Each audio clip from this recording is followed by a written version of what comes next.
Conversations on the Rocks, the podcast where the drink is strong and the stories are stronger. I'm your host, Kristen Dokas, and this isn't your average chat fest. Here, real people spill the tea alongside their favorite drinks, from the hilarious to the heart-wrenching. Each episode, a wild card. You'll laugh, you may cry, but you'll definitely learn something new. So grab whatever wets your whistle and buckle up. It's time to dive into the raw, the real, and the ridiculously human. Let's get this chat party started. Hey everybody, it's Kristen. You're listening to the latest episode of Conversations on the Rocks, the conversations that are as random as the thoughts that rumble through my head. But I've got another great person for you to meet today, whom I have known, I believe now we're up to almost 30 years, and that would be the woman who has stuck by me through thick and thin, who is my sister from another mister and mother, Jennifer Filipowski, and she is the bestest bestie that the world has ever known. And if you think you've got the bestest bestie, I'm sorry, you're wrong. Jennifer, welcome to the hot seat. Tell everybody about you. I have the bestest bestie. Okay, now we're the bestest bestie, though. Now we're going to fight. Tell everybody a little bit about me. Well, thank you so much for having me. And I met Kristen in North Carolina, and then I dragged her to Chicago like 6 months later. We have the best friend meet cute meet, however you say it. Actually, I didn't drag you to Chicago. It was a mutual, we're moving to Chicago. Get the hell out of Greensboro. And then I dragged you to Colorado. Again, a hard drag. And then, yes, eventually we all ended up back in North Carolina for a very long time raising our children, which was absolutely lovely. And then my husband dragged me back to Colorado. But during all that time, I was a marketing executive for a number of technology companies. And I had always sort of dabbled a little bit in politics as far as volunteering with candidate campaigns and such, dating all the way back to Obama's senatorial campaign in Chicago when I was living there. So, because that's where I'm from. But then in 2016, I got really involved in politics and became an officer in the county party in North Carolina. And then when we moved to Colorado, I became the chair of our county party here. I'm also involved at the state party, handling a lot of the technology needs for our voting processes and including the election of our DNC delegates and electors, for instance. And in addition to that, I am one of the partners of a nonprofit here that focuses on the arts and producing events that promote economic development in our tiny little town of 8,000 some people. Is it really that many? Yes. Well, just back in the day, it was like, maybe 500 people that lived there in that particular area? Probably. So it's really good. But it's so pretty out there. Nobody lived this far down valley back then. So when we were originally, when I originally was thinking about what we were going to talk about, I believe I put it to you, we're going to talk about the shit show that is happening right now. And then all of a sudden things changed. Then came Sunday. Similar topic, but a lot less shitty showy-ish.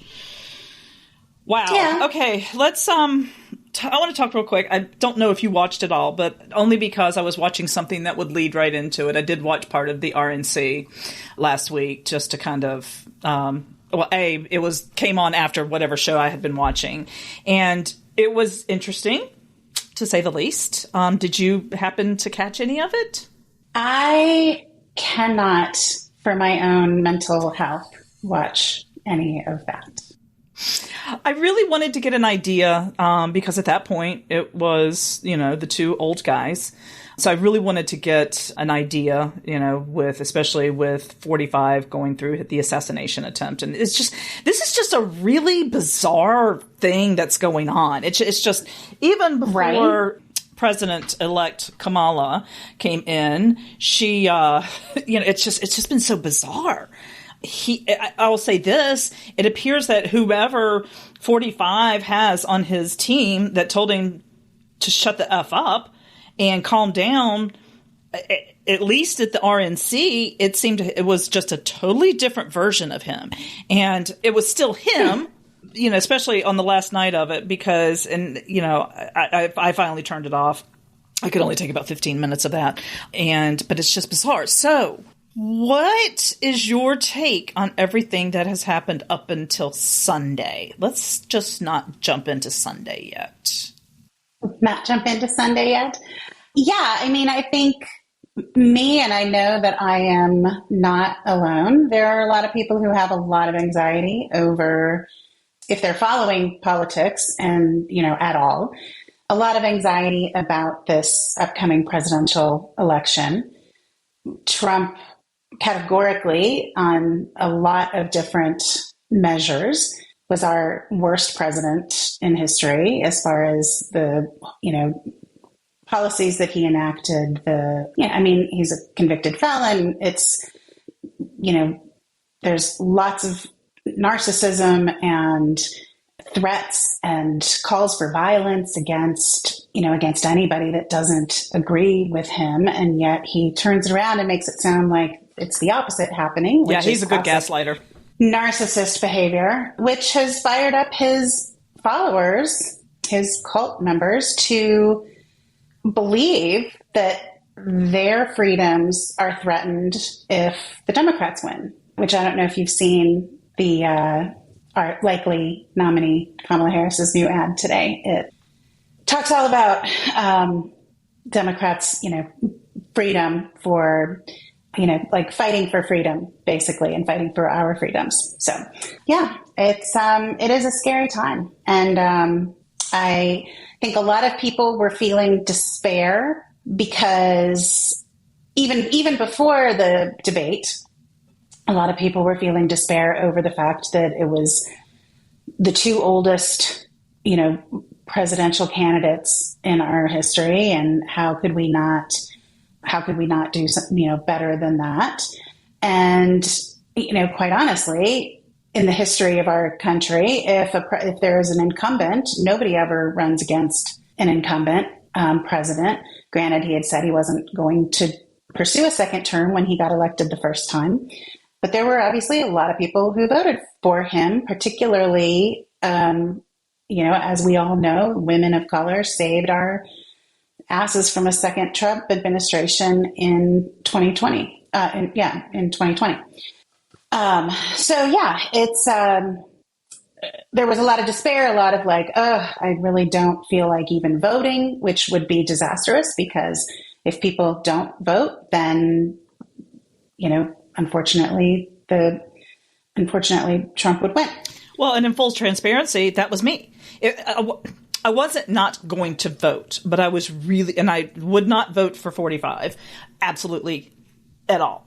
However, I was really struggling with that whole thing. So when Sunday happened, it was like this rush of optimism and happiness and excitement. I'm excited about it again. I was in the category of dreading.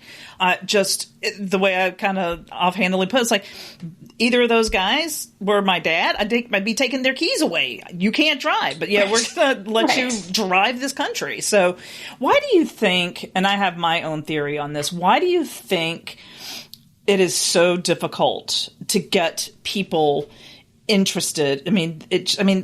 You're right. Why were those our only choices? And let's take out of the fact of it being an incumbent, but it's so you don't hear people talking about that they want to go into politics as much anymore, because especially running it up the flagpole to that. Why do you think that is? Well, I think there are a number of factors as to why that is. One, it is a thankless job, and the responsibilities of the jobs and the time commitment and the amount of effort that you have to put into it is the ratio in comparison to the amount you get paid to do that job. Right. Don't figure it out by hour. It's not something that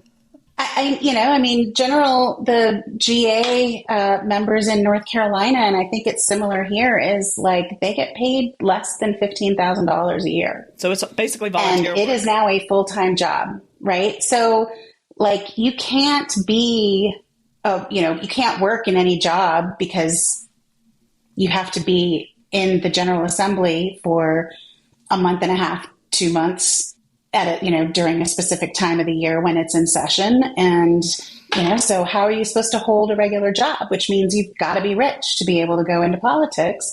And, that's how we've gotten kind of a limited pool to choose from. But if you go back to 2016, back to 2020, when we did have a big field, I think, again, going back to, Black women in particular, were all in for Biden, mainly because he showed his receipts under Obama. Not once did he raise any sort of flag or try to contradict President Obama or say, he made a bad call or try to act like he knew better than a Black man just by right of him being a white man. And so I think that endeared him to that community and pretty strongly. I mean, most candidates dropped out before Super Tuesday even. And the other aspect of it is that there was a fear that electing someone who was not an old white man would suffer the same kind of backlash. There's a lot of fear that Trump was backlash for a Black president, that the pendulum, swang so far to the other side and did a lot of harm then to those communities. And so we'd better go back to electing old white guys. And Biden was the oldest white guy. Literally. The other aspect of it is psychologically is other people go, well, who can win? And we think too much in our brains about who do we think can win the election. We're not thinking, who do I want to win the election? We get more concerned about, who do I think everybody else is voting for? So there was a great phrase that Elizabeth Warren had during her campaign. It's like, she'll win if you vote for her. Right. Yeah, which is similar to, I still have a little bit of reservation about Vice President Harris. And that was one of the reasons I was worried about Biden stepping down. It was, it was like, look, you're not voting for a person, you're voting for an administration. Right. We're already going to be voting probably for an eventual President Harris because I doubt he would make it through his next presidency.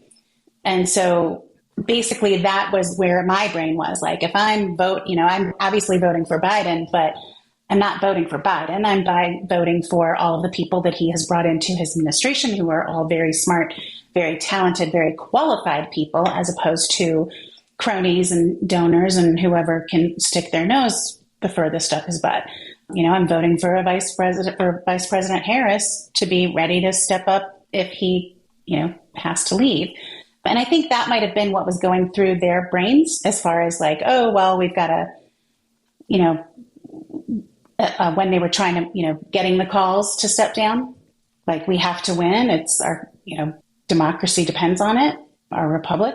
And so let's get him elected and then he can resign. But I wasn't in the room. I don't know, even though once you get elected to a position in the party, everybody thinks you have inside information, and I definitely do not. It's all speculation. No secret hotline. And nope. It's so true. And I was explaining that to Mackenzie. I said, and even before all of it, I was like, he did the right thing for the party. He did the right thing for the country. And for that, I feel like that was a big move. And of course, on the other side, they're all ready. I think I speak for every literal person in the United States. We're just so sick and tired of it. It's exhausting. It's toxic. We look like a third world country to everybody else in the world. And it's just, I don't understand why people just can't get it. My dad taught me that at a very young age. He goes, the president doesn't have that much power because you need to look at everybody else around him. That's where you need to focus your votes. And which probably, you know, I would have done had the race continued in the way that it would, as I would have devoted all my time, you know, researching those as opposed to, okay, you know, I'm not going to let my party down. I can't, I would never have voted for that other one. But let's talk about Kamala. Mm-hmm. Did I say Kamala? Kamala. That's what I thought. So let's talk about her. Vice President Harris. Let's talk about Vice President Harris. You said you had some reservations. Yeah, I mean, she was one of my top choices in 2020 during that primary. I have been to an event and heard her speak. She's great. I love her. She's got a very dynamic personality. She's super nice. She's funny. She's professional. She's authentic. And you know, I will be absolutely thrilled if she becomes our next president.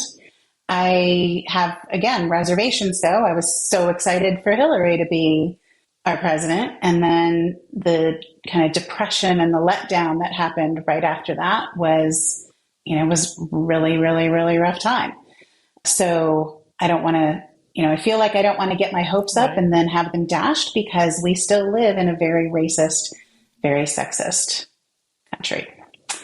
But I am heartened by all of the enthusiasm and all of the memes and all of the, the injection of hope that it's put into people like you and into young people. And, there's tons of people who think it's a great thing. And so we just all need to get out there and work to get her elected despite the odds. And I know just for us, we have gotten the number of volunteer inquiries that we have gotten over the last, 4 days has been a great sign that people are energized and ready to get out there and make sure that she gets elected. Hear what actual AI-generated voices are saying about the Wheeler's Dog podcast. It can be amusing. It's better than going to the dentist. The award-winning Wheeler's Dog podcast can be found just about anywhere that you get podcasts. Listening to Eugene is better than looking at Eugene. Let's put it this way. The Wheeler's Dog podcast is better than having your leg broken by a loan shark. If AI-generated voices are saying that about the Wheeler's Dog podcast, shouldn't you be a listener too? Here's the thing that I honestly have a big fear of, and that is on the other side. These people are loose cannons. They are, and I am actually, if their person doesn't win and we succeed and win, I am really kind of scared as to what's going to happen. Yeah, no, I'm right there with you for sure. I mean, you need to keep those 2 downstairs bedrooms empty. And I will be on the next flight. I'll figure something out to do with my dogs. No, but seriously, it is something that I'm very concerned about. Especially with one of my children living in Washington, D.C. Right. These people will go off unhinged if a black woman is our president. A black Asian woman. A black Asian woman. Who has no children. Yeah, no, that is definitely very scary. I mean, January 6th was just shocking and made us look like a third world country. It brought back to mind when we were going through COVID. I think my favorite meme about COVID was that Canada has to feel like they're living in the apartment above the crack house. Yep. I mean, it's just what it looks like. And, these people don't care. They do not care. Unfortunately, we went to go see, it wasn't Independence Day, but it was some movie that we didn't think ended up being what we didn't think it was going to be. And that movie disturbed me. It disturbed me because it was art imitating life, or life imitating art, whichever way you want to do it. Independence Day? It wasn't Independence Day. It was, we just went about a month and a half ago.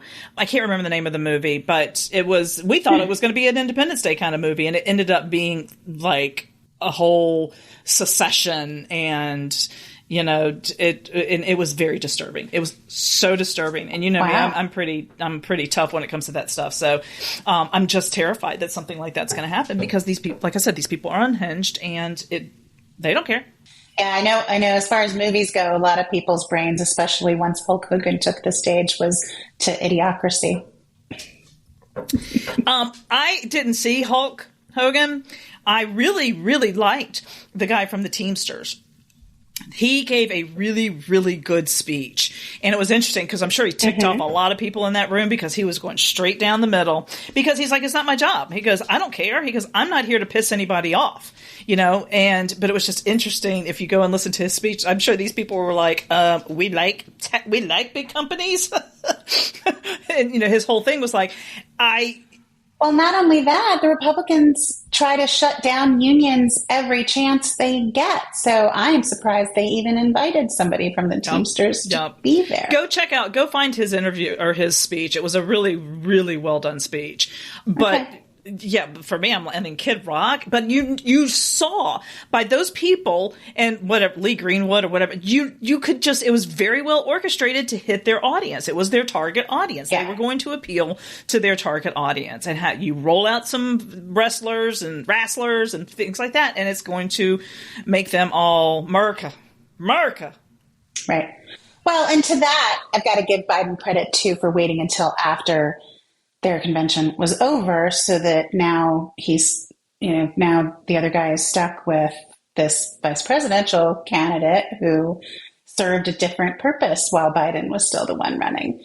My fear with Biden stepping down, in addition, I was so sick of having the conversation, and I would try to talk people off the ledge by explaining that part about you're voting for the administration, you're not voting for the person. And so think about it as if you are already casting your vote for Vice President Harris, because if Biden steps down, the only person that it can be is Vice President Harris. And I was nervous that there would be other people, other white guys in particular, who would be stepping up thinking that they could then come in and somehow take the nomination. So I was worried about Vice President Harris getting leapfrogged and that upsetting, all the people who are anti-racist in addition to all of the people of color. And turn off them and make them not want to vote, have our convention be a, circus sideshow of multiple votes. And, ironic that it's in Chicago, considering that the last time we had a disastrous Democratic Party convention, although I guess I could argue that the Bernie Hillary one was pretty disastrous. But the last one, the big one, was in Chicago, 68. So that should make it... That should be interesting. There was something, it may have been yesterday after his speech, they were doing that. They were showing all the different parallels between 68 and this year, and it was just like, whoa. It's like a time capsule. Yeah. Yeah, no. So I'm glad that it seems like Vice President Harris has locked up all of the delegate votes and all of the roll call. Technically, she will be the nominee before the convention even convenes, because the roll call and the actual delegate vote casting happens now. My delegate who lives here in Eagle County, he put in his vote today. So, yeah, I think the whole timing of it, you can't tell me it wasn't orchestrated. It was. Well, of course it was. I mean, the whole thing, everybody, the Republicans being on such a big high from that party, and now they're scrambling. They knew they could beat the old white guy, but now they have the old white guy. So it's totally different. But I will say this. I'm not saying that I like him, but it was a very smart move on Trump's part to choose J.D. Vance or someone of that age. I think and that's what we need to do. That's what we need to have some of that youth on the Democratic side. So yeah, it's nice now we've got someone that's going to be our candidate that's 2 decades younger than the Republicans candidate. But that's what we need. We need that youth. And Gen X ain't standing up to do it. Hell no. We're like, shit, no way. Ain't nobody got time for that. Y'all just fight amongst yourselves. Who do you like for vice? Who do you like for vice president? Or who do you want to see Vice President Harris pick? I love Roy Cooper. I love Roy Cooper, but I don't think it's him. I don't think he's the right choice. I really like the guy from Illinois. J.B. Pritzker? Yeah. Really? Yeah, but I also, and we've got him, we've got Cooper. I think the one that she should take is probably the guy from Kentucky. For sure? Yeah. Okay. Why? And why don't you think Roy is the right one? He's not, well, he won't get the North Carolinian Republican votes for sure, ever, because the Republicans hate Roy Cooper. I don't know if he's, maybe he's kind of calm and complacent, which might be a nice balance to her charisma. I don't know. You know who I really wish it would be, but he's way too young at this point, is Jeff Jackson. Yeah, Jeff Jackson he'll probably go far. All right, so why do you think Bashir? I think it's more about his location. It's about, being from Kentucky. I think that's I think it's a redder state than they think. They want to say it's purple, but I think it's a much redder state. That I think it's a more middle-aged, middle-income type vote that she's going to need. That's just and I haven't done too much research on any of them. Obviously, I know Roy from living here, but right, just demographically. And then I've seen the guy from Illinois. He just seems kind of cool. No, JB is very cool. I actually know JB. He and my brother would hang out back in the day a bit. So yeah, I like JB. I didn't even realize he was on the short list at this point.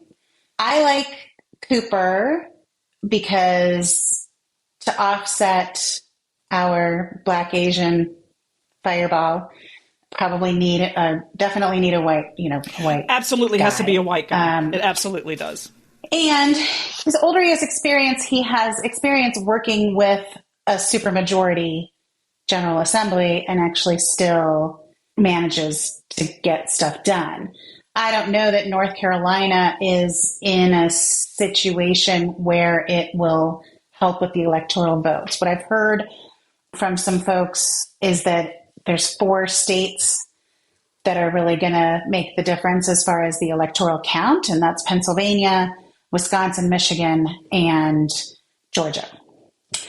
So I think also with Vice President Harris being from California, that having somebody in the Southeast would be helpful and might help with Georgia. So that's another reason that I like Cooper. He's one of the ones at the top of my list. I think she's probably going to have to pick Shapiro, actually, take that back. She might have to pick Mark Kelly, although Arizona isn't as, I don't think it's as much in play, but Mark Kelly checks off a lot of those boxes of military and law and order, and his his wife almost died. That's right. I forgot and about an astronaut, him. and and they were saying that those boxes that he ticks off, especially once you get to NASA and the astronaut, it's like everybody wants to grow up to either be president or an astronaut. Exactly. So some of these folks that are on the fence, which is really who she has to go, who they really have to attack. And unfortunately, after that first debate, I said it to my mastermind girls, and who were there. You and my friend Sarah would get along really, really well. She's up in Vermont, and she's an DEI expert.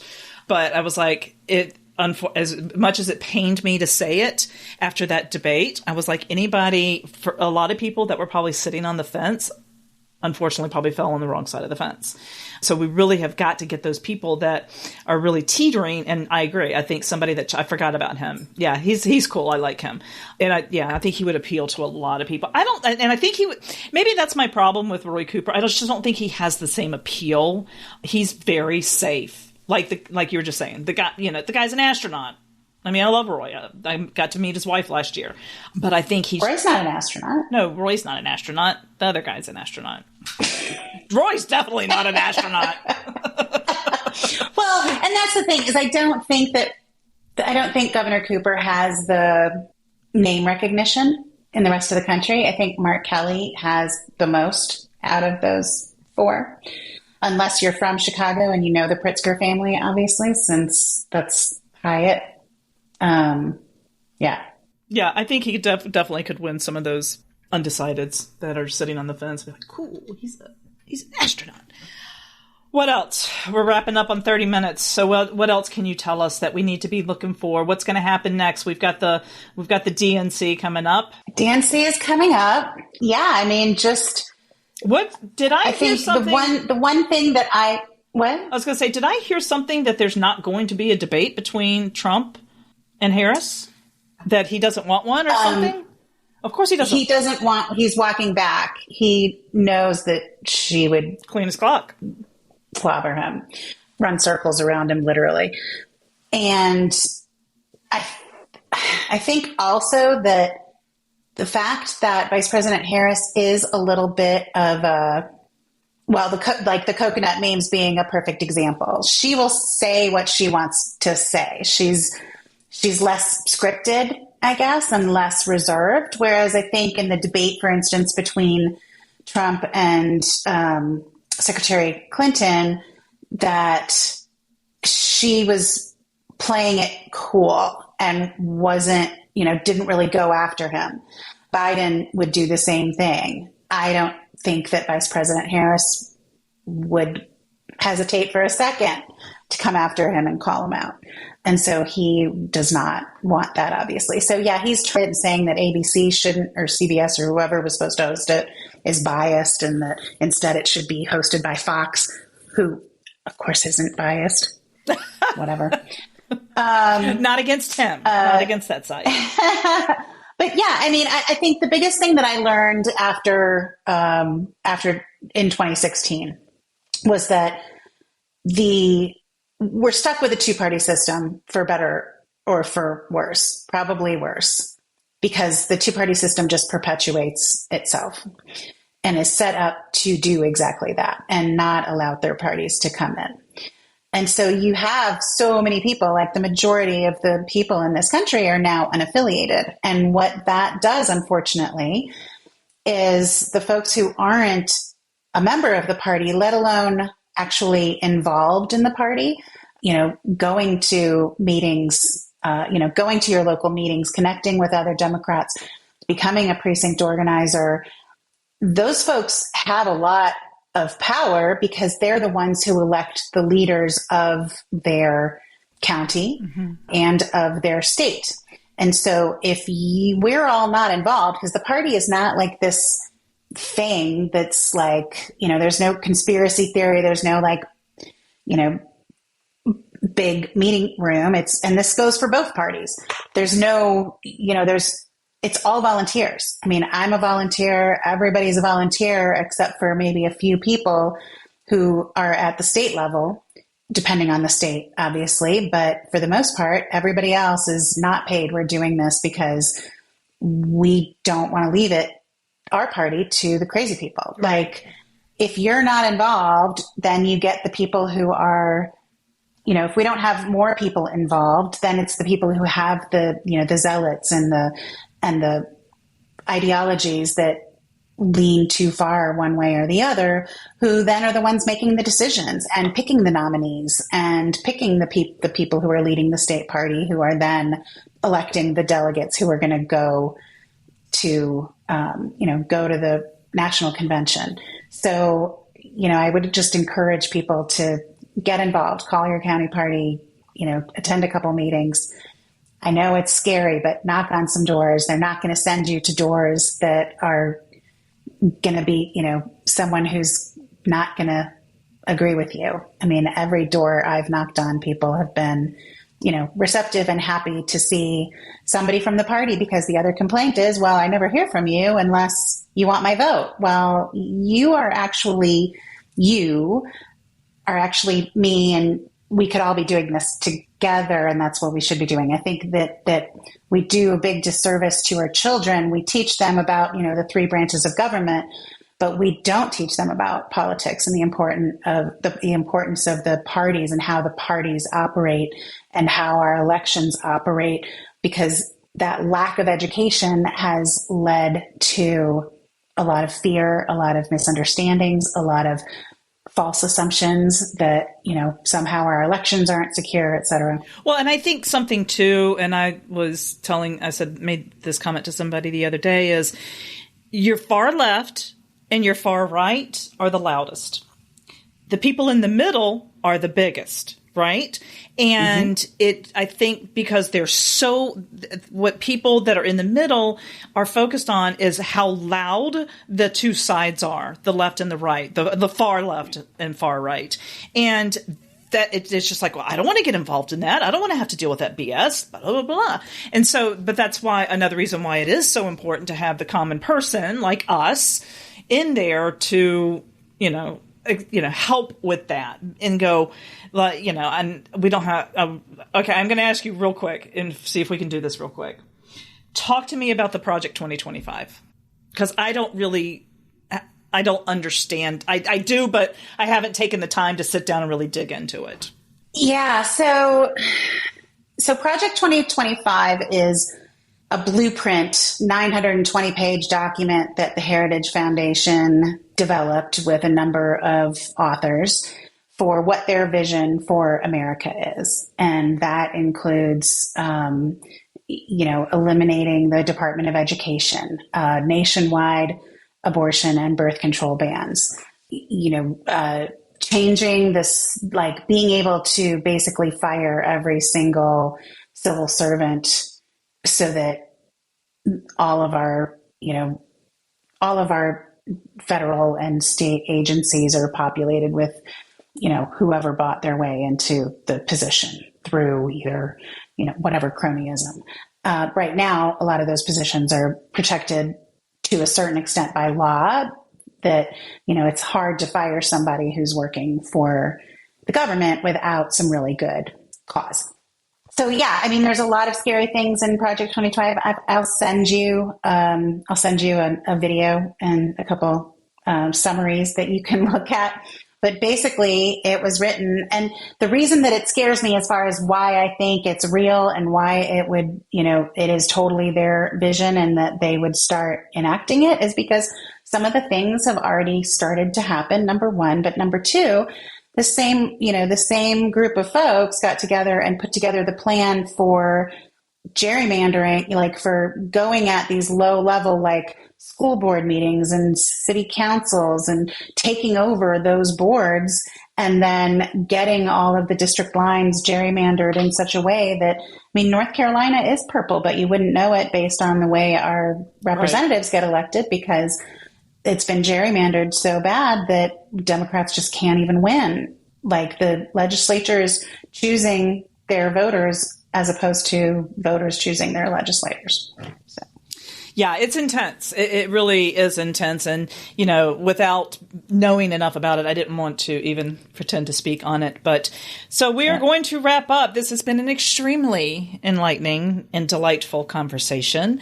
And I'm glad Sunday happened. It's going to be exciting now. But I think it's going to get really, really nasty again, probably nastier than it did in the last election. And, oh man, people just stay in your lane. Seriously.